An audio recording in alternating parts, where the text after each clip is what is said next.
All right, we'll call the meeting of the Kuching Economic Development Authority to order. The first item is to approve the agenda.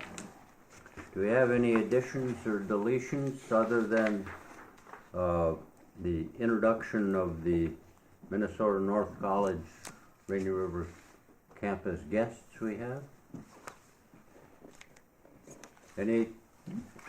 I'll entertain a motion to approve the agenda. I'll make a motion. All right. I'll second. We have a motion and a second. Further discussion? All those in favor say aye. Aye. Thank you. Opposed? Thank you. Next item is the minutes from September 20th. You've had a chance to look at those.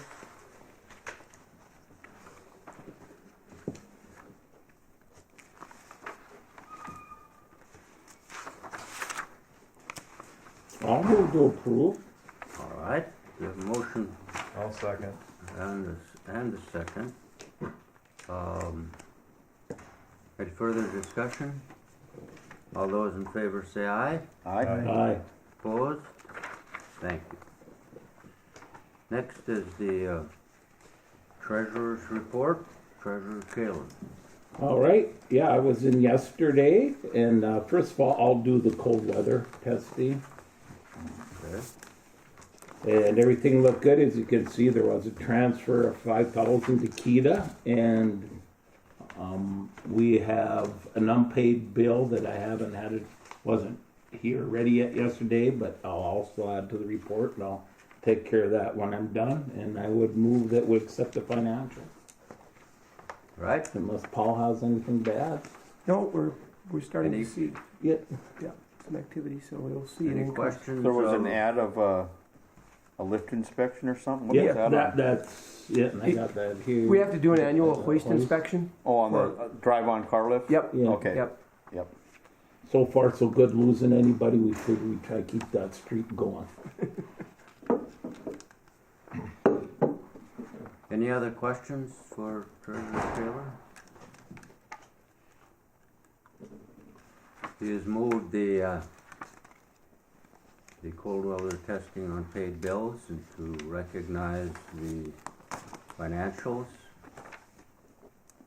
All those in favor say aye. Aye. Opposed? Very good. Continue, please. Okay, also, now I'll move on to the Keda report, same thing. Everything's looks in order. I paid the bills, and I would move to accept the financials and bill payments. We have a motion by Treasurer Taylor. Any questions? Comments? All those in favor signify by saying aye. Aye. Opposed? Thank you very much, Treasurer. Yeah. The next item is the guests from Rainy River campus. If you'd introduce yourself. Up here good? Up here? Yeah, Where anywhere you want. Yeah.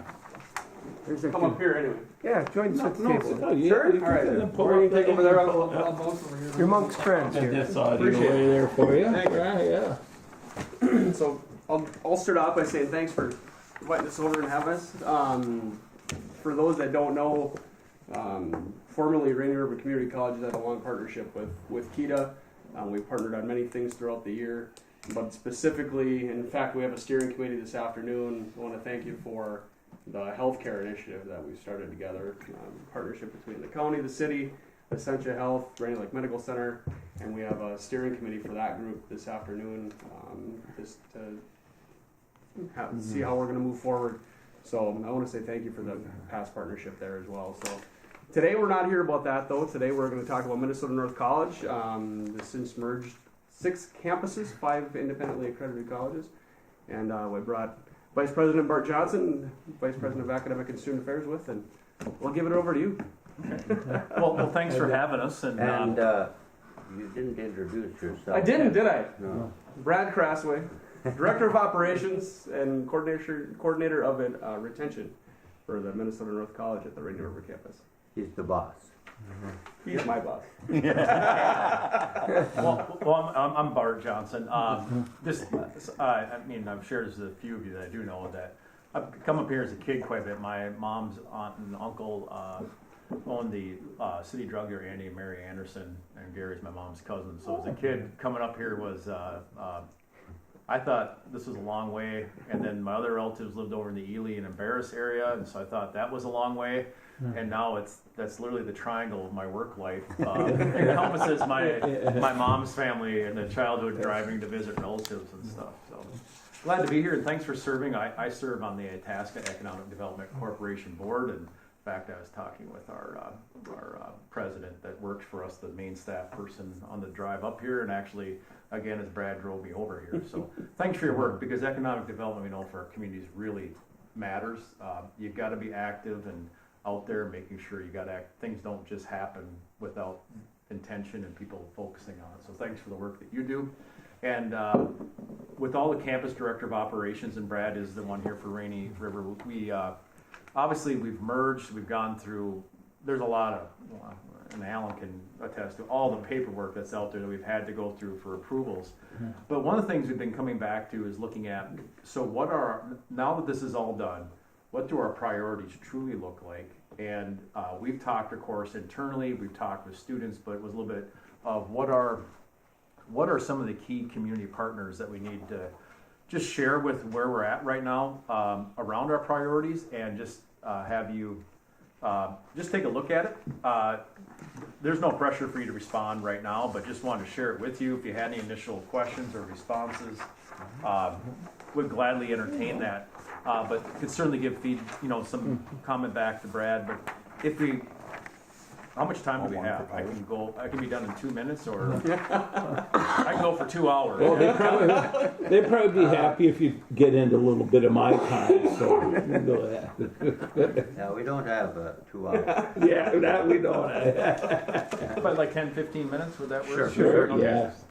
So maybe I'll just walk through. Our mission is, and I mean, and you think sometimes you have mission, vision, values, and do people look at them and pay attention as an organization? And sometimes they can get a little bit, when was the last time we looked at them? But as Minnesota North right now, we have been looking at these a lot. So there's a lot of meaning in each of the words that we put in here. So Minnesota North College, our mission is to prepare lifelong learners and engaged citizens through inclusive transformative experiences, reflecting the character and the natural environment of our region. And that really matters.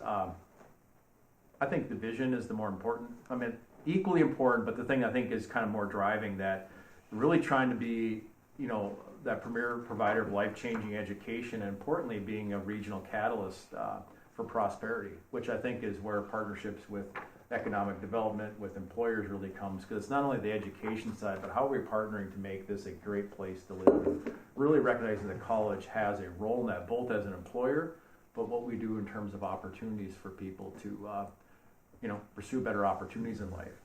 And we've got some value statements there. You can read through there, but they're around access and opportunity, community engagement, equity and inclusion, our environment and our culture, and growth and learning.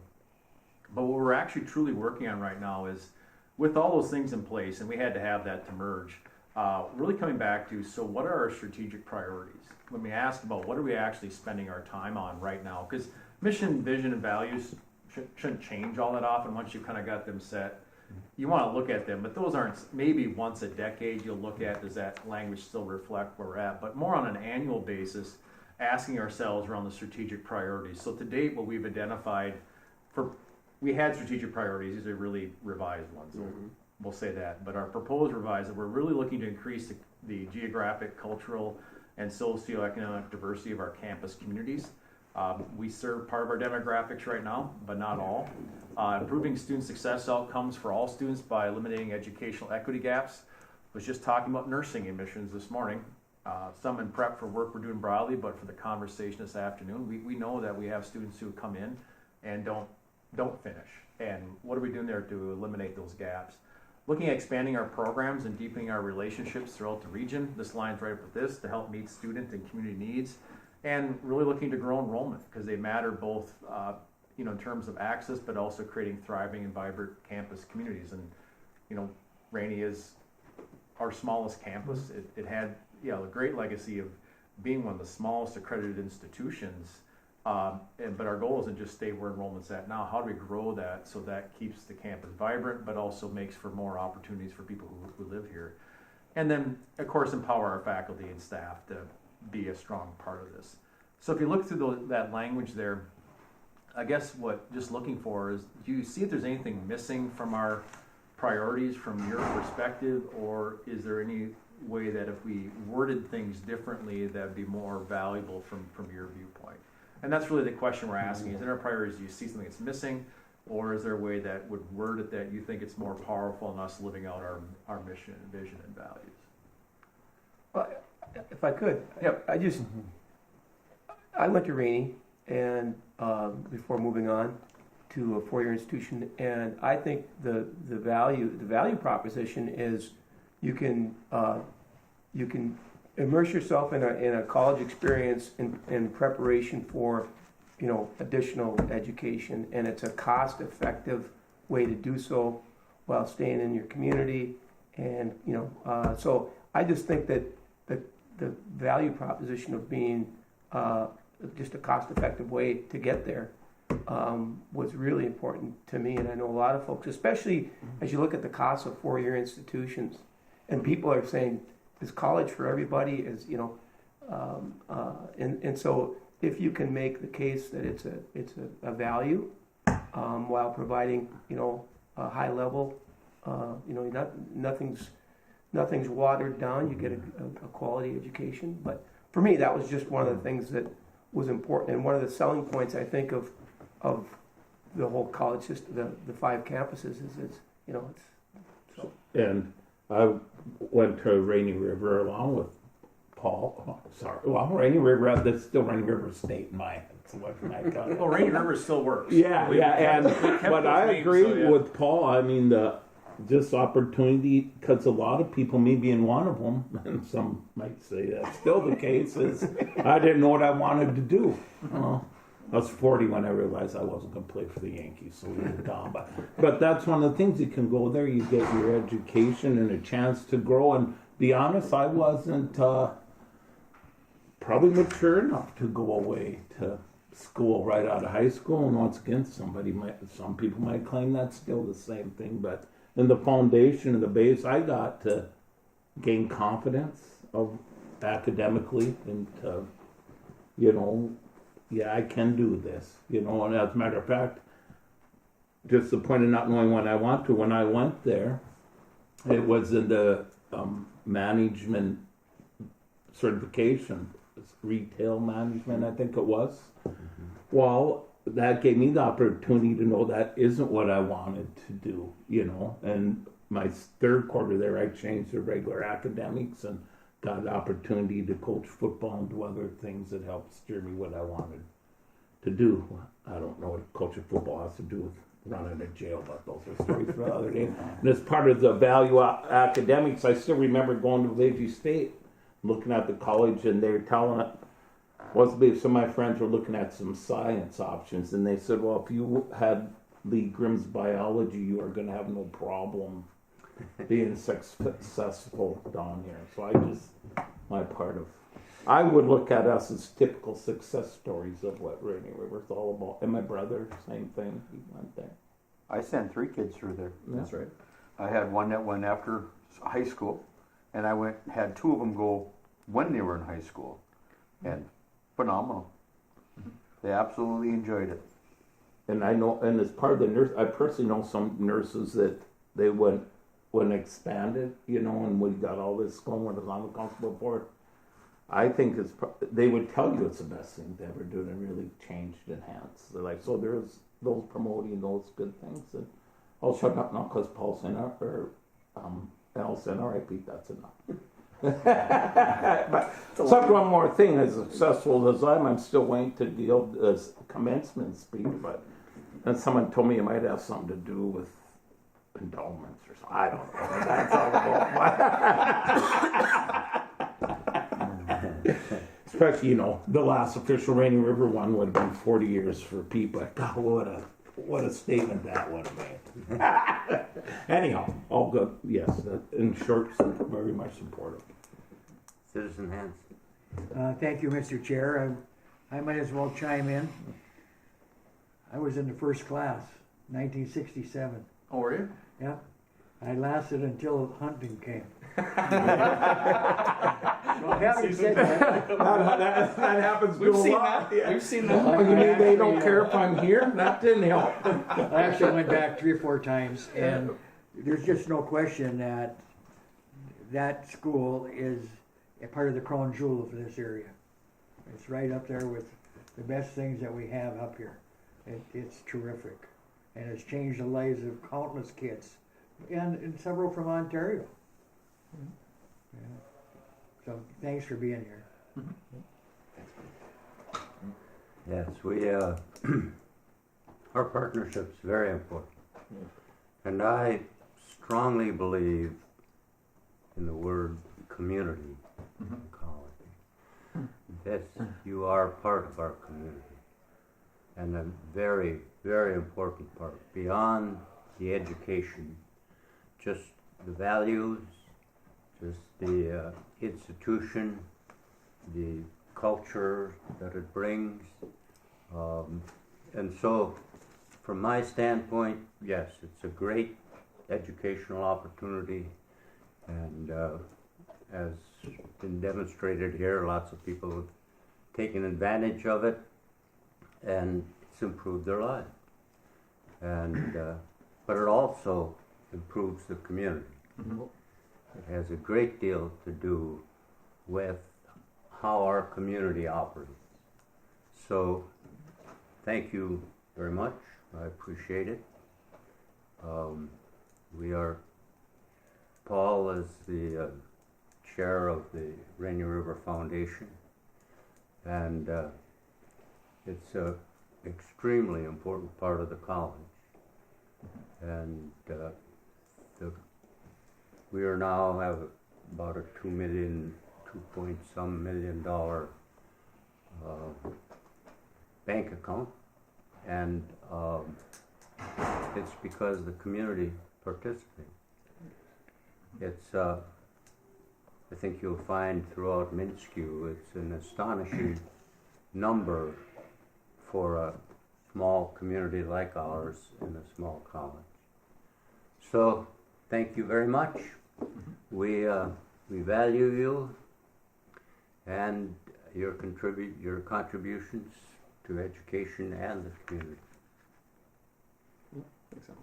Could I have one more thing? I'll be really Yeah. fast. I would say the increased geographic diversity is working, because when I'm helping at the Elks Thanksgiving dinner, and the baseball and basketball players that are from down south come here, and there's been a few times when it's been like 25 below, I think they would tell you they're doing all their part for diversity. Actually, I asked them, you ever go to your coach and say, you didn't tell me this? I mean, that's all part of it, though. Well, they may have mentioned it, but didn't. Yeah, tell them what. Yeah, there's a little winter. Yeah. Baseball gets long in the gym up here.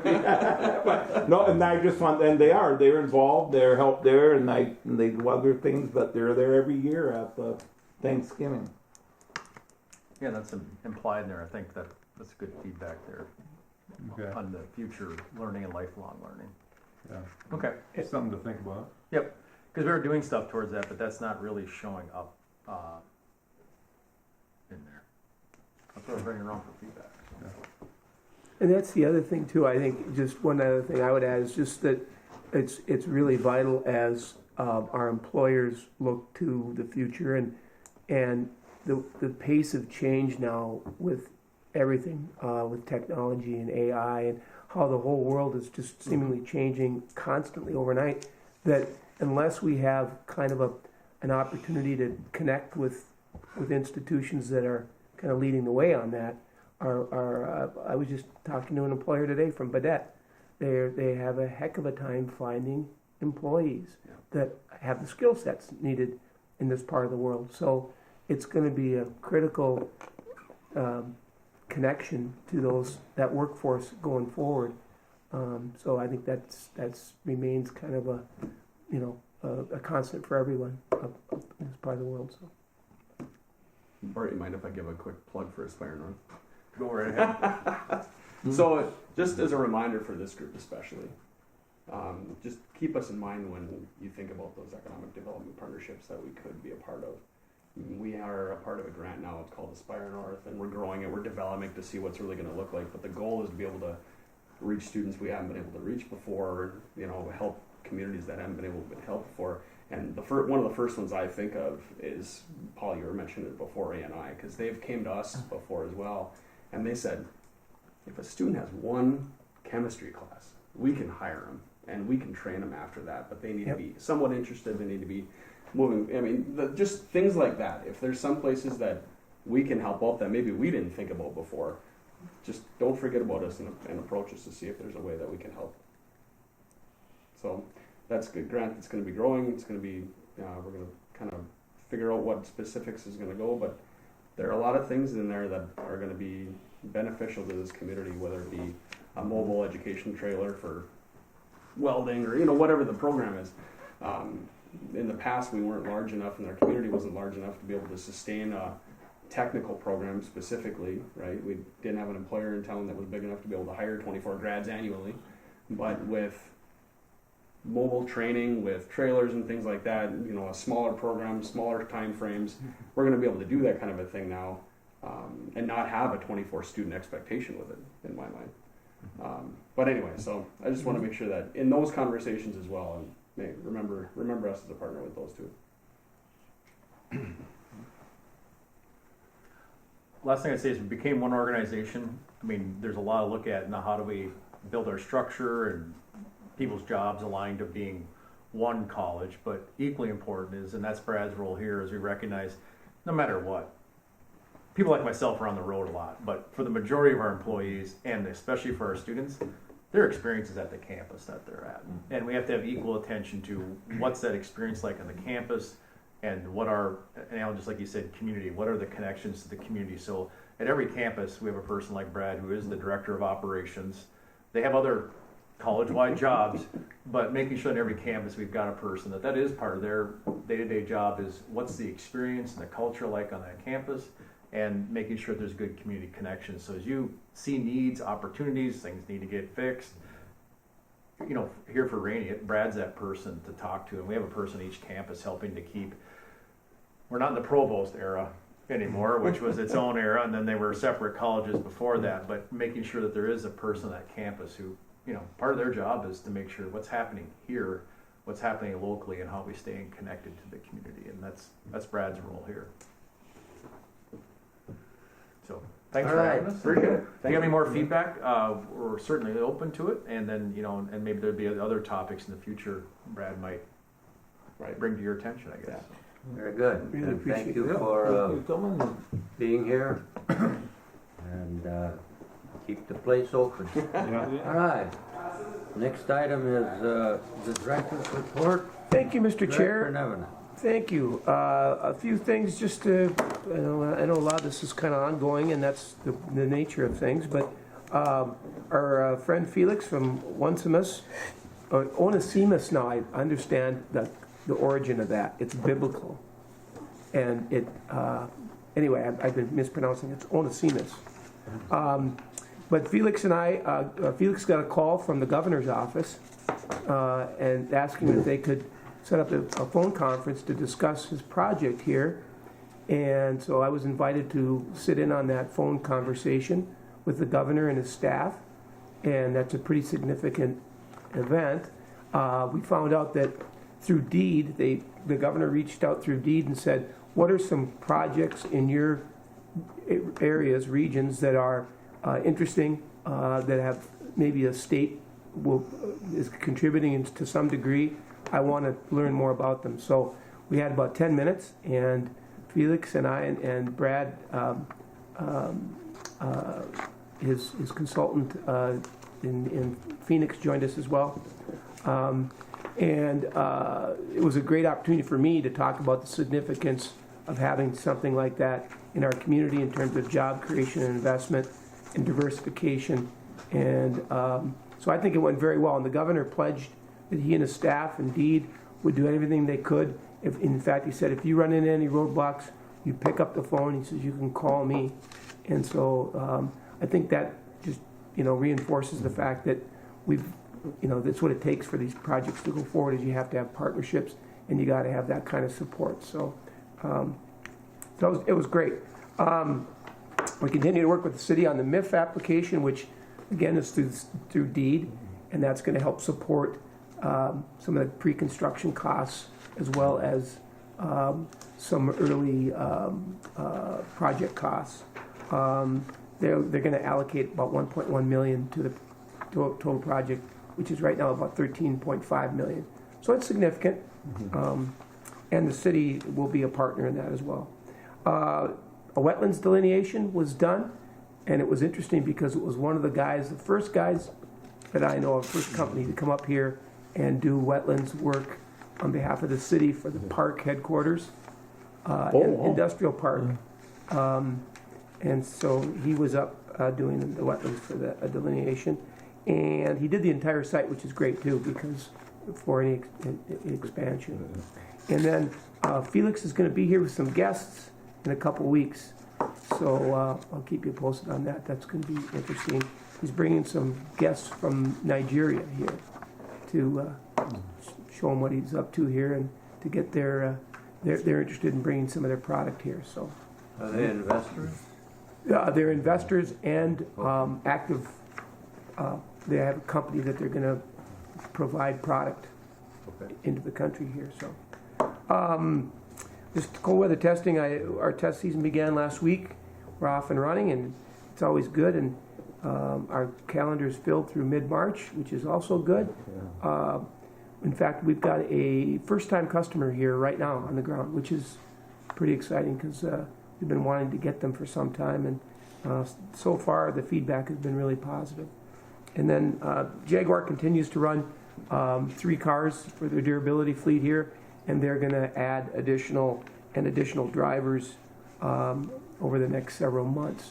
So I think they're having trouble finding eligible drivers. So if you know anybody that wants even part-time to drive, you can put them in touch with our office, and we'll kind of direct them on how to do that. Some other items, just want to touch on county funding. I appeared before the KDA, which is part of the county development arm, and as part of our $25,000 request for expanding our electric charging capacity at the test facility.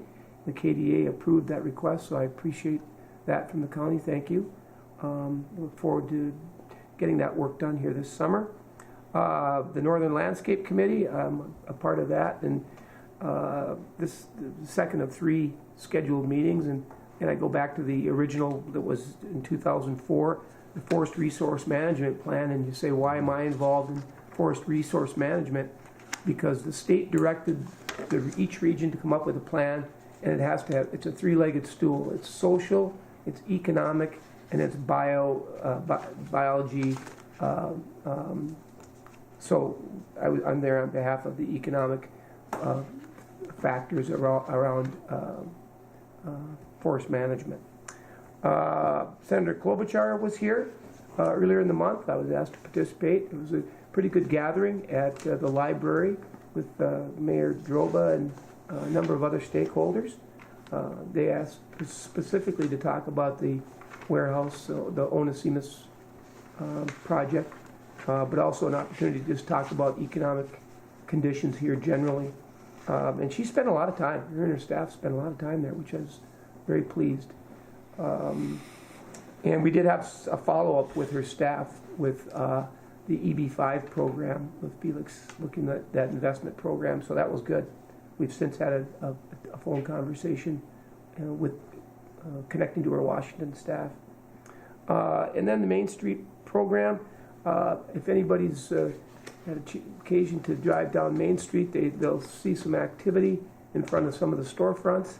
So that some of that work is already completed, but a lot of it's just getting underway now because of the time of year. So I'm very pleased that we were able to help with making some of those projects, if not go forward, at least the timing of them to go forward now.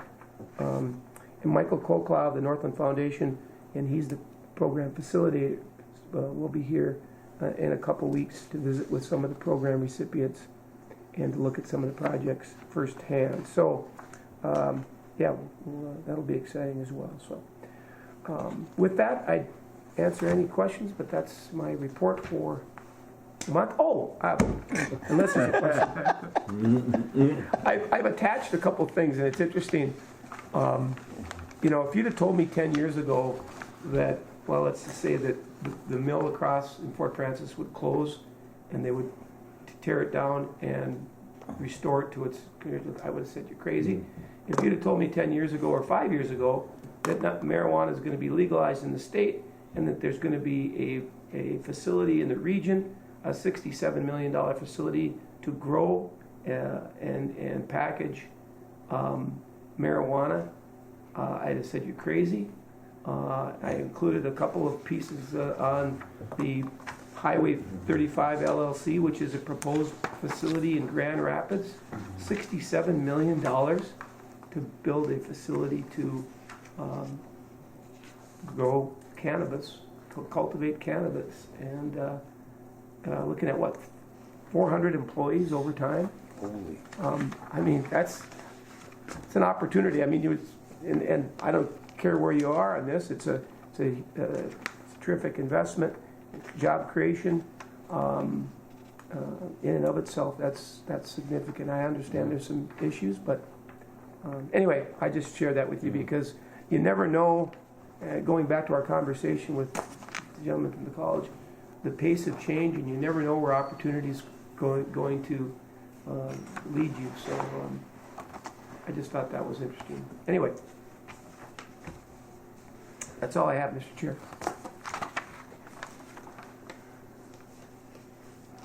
And speaking of cannabis, there is a plan or whatever for outlet here in International Falls? I would defer to the city. In the beginning stages, I guess we're still waiting to hear all the ramifications, what the state puts forward. But if I'm not mistaken, International Falls is around, International Falls is allowed one in the area. So that would come up when we get to the point where we need it. See what we're gonna do, people, So it's a designated. Yeah. And I think there can be two in the county, can there not? We're gonna give the other one to Birchdale. Perfect. You gotta put it where it's gonna sell, man. The school's empty. Yeah. Yeah. There you go. Perfect. Yeah. We got our leader. We're gonna make Shaky the leader of that whole project. Yeah. I'm old, You're not that old. Yeah. Okay. No, we're waiting for all the rules and regulations in the Sure. county to come Certainly. down too before we even get It's in the really early serious stages. looking at it. Yeah. All right. Any other questions, comments for Director Nevin? Okay. We'll move on to city county updates. So we'll start with Citizen Hanson, who has some updates on North Star Electric Co-op. Sure, I do. Also, new playground equipment in North Home. My understanding, even the elders have been out there playing. Big Falls told me that they're just getting, like the rest of us, getting ready for winter, making plans for next year. And I think I told you last month they got a pretty good sized grant for their housing facility there. And Little Fork is just flying along. The sawmill is almost 100% running and back from the fire. And I think that some of the stuff now is going to even be better. If you drive by there, it's big. The pile of fencing and the amount of what they've got to do this winter, it's pretty impressive. Yeah. The other thing I gave you, and as you know, I'm vice president of the board of North Star Electric. I brought you our annual report, and I just brought it. If you have any interest to touch on it, it kind of shows what kind of differences there are between investor-owned utilities and co-ops. North Star has been there since 1940. And the current state of energy, of course, is creating all sorts of issues as well as opportunities for energy. We buy our energy from Dakota Power, and their energy facilities are in North Dakota, which incidentally, North Dakota still has 800 years of coal at the current consumption. So we struggle with how are we going to get to be carbon free, because that's our goal. Right now, we're 54%, 57% coal. We're 34% wind, and I think 7 or 8% hydro. In reality, when it's bitter cold, or the wind's not blowing, or the sun's not shining, the mix isn't exactly at that percentage. But we try to make it as close as possible to use the carbon free. If you can slow down the power plants a little bit. We're also involved, and it looks like it could be very successful in a project, and it's outlined in the book I gave you, Project Tundra. And the idea is to take the carbon that is occurs during the generation and put it underground. And North Dakota has a unique geographic area that would accept it. And a lot of the permits are in place. And we're talking about a project that's over $1 billion. And then it wasn't long ago the general manager asked me if I'd ever tried to borrow $1 billion, which I haven't. Porter? We serve from the casino sign in War Road to Ash Lake. Right as you go around the corner, the second, when you're headed south, the second house is the last one on North Star. Of course, we do the park, and we do everything up the lake on the islands, and we even have a permit from the federal Canadian government that serves some on Rainy Lake that are in Ontario. So, and it's a pretty good situation. The people who take our service in Ontario pay 100% of all expenses. That way there, the rest of the people, the members of the co-op, don't have to invest in their lines or anything like that. We're growing slowly. There's almost 7,000 meters. And what I really wanted to talk to you, to tell you about today, is that from economic development, we have a loan committee, and Paul has applied through us for economic development dollars into the Little Fork area, and it proved pretty dang successful. So we're there, and we're available if Paul or anybody else is looking for economic development funding. And lastly, I'd like to have people know that we're really proud of our staff. There's just a bit over 20. We have 2 offices. The linemen are our face, and I just think they go out of their way to do great. But for every dollar you pay, when I first started on the board, we were paying like 32 cents for wholesale power. Now we're paying 58. So that's been our biggest challenge, is trying to hold down the cost of generating the power itself. So what, for every dollar, 58 cents of it goes to Dakota Power. 11 cents goes to operation and maintenance of all the poles and the lines and the wires and bucket trucks that you need. In fact, bucket trucks now are $300,000, and it takes 2 years to get. So it's getting a little spendy. We spend 15% on services and administration of it. 8 cents is for depreciation. 4 cents of every dollar goes to pay interest, and our operating margin is 4 cents. And if things work out, and the staff has proven that it just over and over and over that they can do the job, we return to current members a portion of it after generally a 20-year period. So, most of the territory that we talk about is produced by Minn Kota Power, and we go south to Margie, and then from Moore Road to Ash Lake.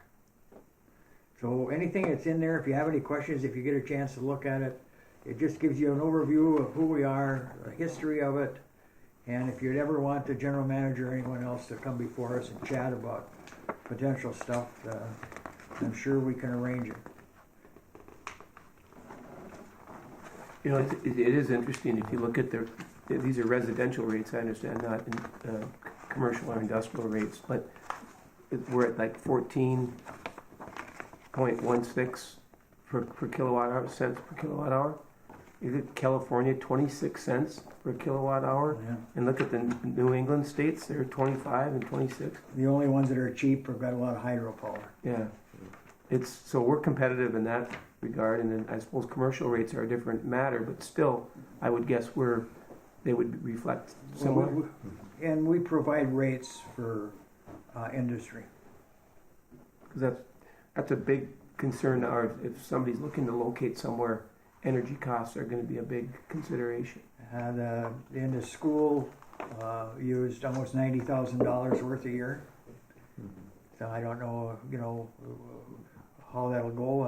I'm thinking if Mr. Roach's sponsorship of a hemp or marijuana organization there, that they would use more. I would, I think. Well, it's going to be automatic. You have to have power to do it. Yeah. So But I'm really proud of the staff. When you figure 21 people, 2 offices and all of that Area. Yeah. Pretty impressive. Yeah. That's a big area to supply with Well, two basically Little Fork and Badet area for your main offices, Yeah. and supply all the way to Ash Lake. That's a yeah, tremendous a lot of area. things can go wrong from the point where it's generated to the home, and so I'm proud of how little interruption there really is. The other thing I noted about your employees, at least from the pictures, is there's a lot of young people here too, so you're providing opportunities. I've for gone young- a complete 100% almost. That's Yeah. great. And it's a job that you can raise a family on.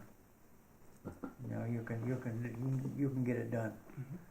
And there's always jobs open in that field. All right, any further questions, comments for Citizen Hanson? All right, we'll move on to the county. We're working on trying to finalize our budget, which is hectic, but we're getting there. We're getting closer. And our jail basically goes up for bid in February, so we should know more on that, with groundbreaking probably in May to start our new jail. Other than that, we're just down to the thing, keeping going. I have the same thing written on my sheet. Budgeting and working on a jail. Yeah. A Well, few other little small projects, but nothing. That's our 2 main concentrations for Right now. now, yep. And what's the proposed budget for the jail or cost? Jail is we're looking at about 23 million, between 21 to 23. A little bit of a heating system upgrade on the other 2 buildings. On the old courthouse building. Moving our sheriff's department over to the new building was part of it. That brought an increase, but for safety aspects and stuff like that, the sheriff's department has to be into the lot, right into the main system instead of at the other end of the building. you would eventually have to end up having to hire more people for sure. If they were separated in the jail, just how it works. So we might as well spend the money now than instead of spending the money later. So there's a lot of moving parts in that jail to make it A jail. a jail. Absolutely. I mean, there's a lot of things that it isn't like designing your own house. You can design it, but you get a little help how you got to design it. Yeah. Mandates or requirements. The state of Minnesota tells you what you can and cannot do. Yeah, and they and say this is how you're going to and- do it. If you don't do it that way, don't build it. Then there's really a lot of, even before I retired, there's a lot of, they were always there making sure you did it right, but even more pressure on them to, this is what we need, and Yep. with everything going on. So, Yeah, you worked there for how many years, Pete? 30 You're going to come back to the new one? at the bottom and at the top, and no, I'm not. I told people I'd enjoyed it while I was there, but I also knew it was time to go. Yeah, I used to say when the phone rang, even when I was just working in the office, and the first thing out of your mouth is, "This better be important." It might be time to go, but yeah. Where But I did enjoy it. where exactly is the site for the jail? The jail is going to be on the east side of the courthouse now, between the courthouse and True Star Federal Credit Union. Okay. We are going to have to move the memorial, in which we're working on a relocation spot for that right now. And we're working with the VFW to make sure it's all going to match up to what they want at the same time.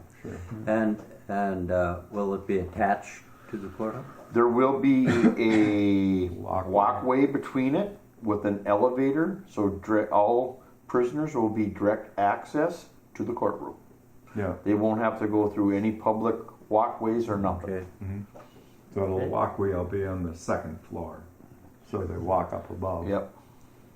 Yeah, that was a very big Yes. very big concern. for That's that. why we had to put it on the east side of the courthouse, so they had direct access to the courthouse without going through any open hallways or being able to see the public. Yeah.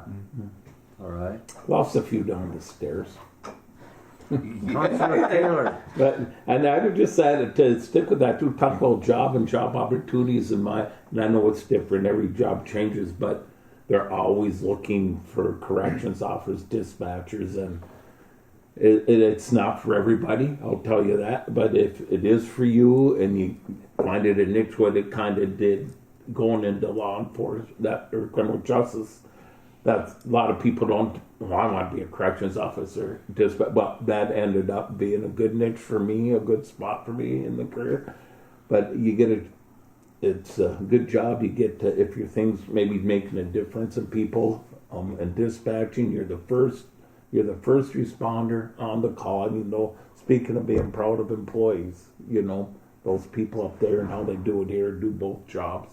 Just a little plug, because I know there's always ads in the paper, and I know it's hard to keep people there. But like them, we're working on the budget, basically trying to figure some things out. Our road projects should be starting to wrap up here. I don't know when KGM's going to be here to start paving, but I'm assuming sooner than later. And they had a little delay for whatever reason on the big project on 7th Avenue and 2nd Street, but that's getting caught up now. I see they're putting in curb and gutter and stuff. And the big thing I've told people, and get the where they had, because it's northern Minnesota, right? You're not living if you're not digging up some roads in the winter. Get those things patched over like that. One of the things that I want to is we approved to get an assessment on Cary Park, which really needs to be done to get it up to snuff, and so hopefully we'll get that done sooner or later, so we really know what we need to ask for, what we're going to do, because it doesn't sound like things have changed from when we thought we were going to get a big chunk of money to do it, the grant or whatever, for however years, and so, and to find out what we need, but that we already know it's going to be a good chunk, because it must be, well, it's all 30 years old from the start, Cary Park, but it's not insulated. I think that's why they waited so long to, that problems with life supply, but it's not insulated, things like that. So hopefully we can figure out what we're going to do with it, what it's going to take, so we can continue to use it, which we plan on doing. that being said, we've already rented out ice time at it earlier this year. I think it might have been the Goulets and Rec Hockey had a group having hockey clinics there over a couple of weekends. 3-on-3s. 3-on-3s, okay. I knew, well, I'm probably aware. Yeah, but I knew because I was driving by. Well, already, huh? But it comes fast. But just because that is an important part, especially of economic development and life, especially with the motels, that helps keeps them open in the winter and stuff. Then a couple other things I would just add up.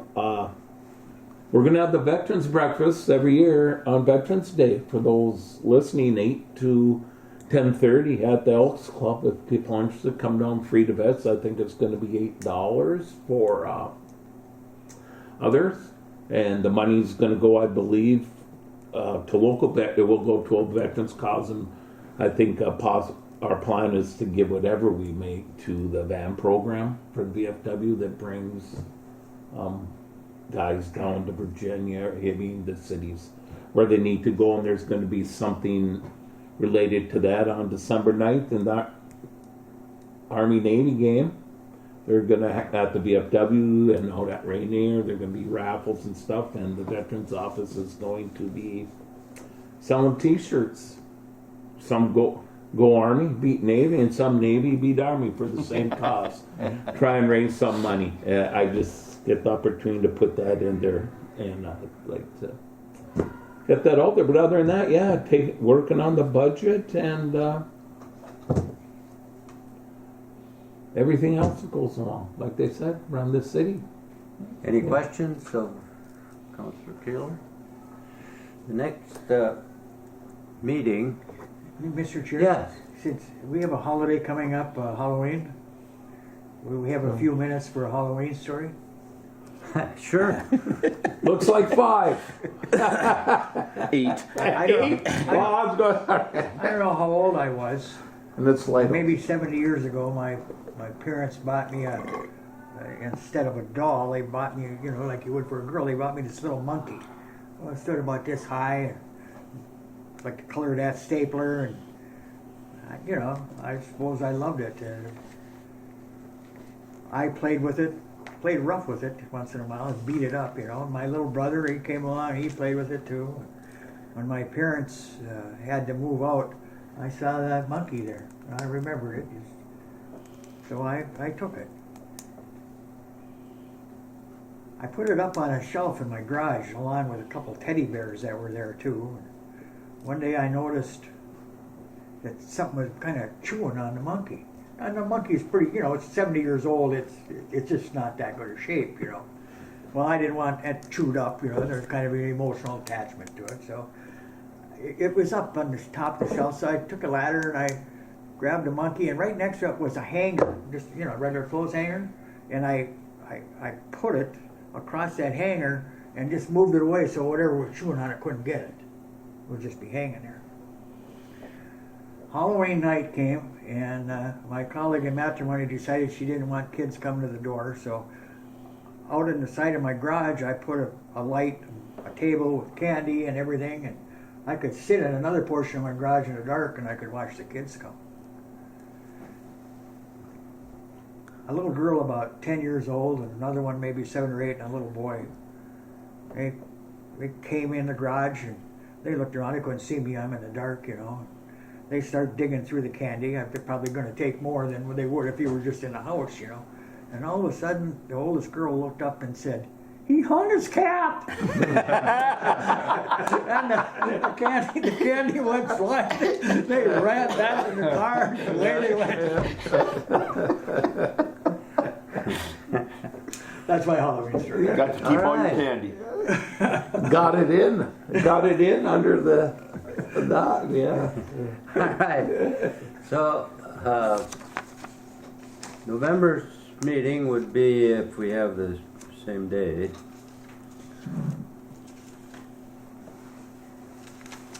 would be 28, 29. 22nd? no. If it's on a Wednesday, it's the 29th. Does that make sense? Is that the last Wednesday? Right after the airport commission meeting. Is it what? We have airport commission meeting that day too, so we could do it the same thing as today. We had one this morning too. All right. 29th works for me. Does that work for everyone? Yeah, that'll work for me. Okay. November 29th it is here, this office. So with that, we'll adjourn the meeting. Thank you very much for your Thanks, Al. attendance.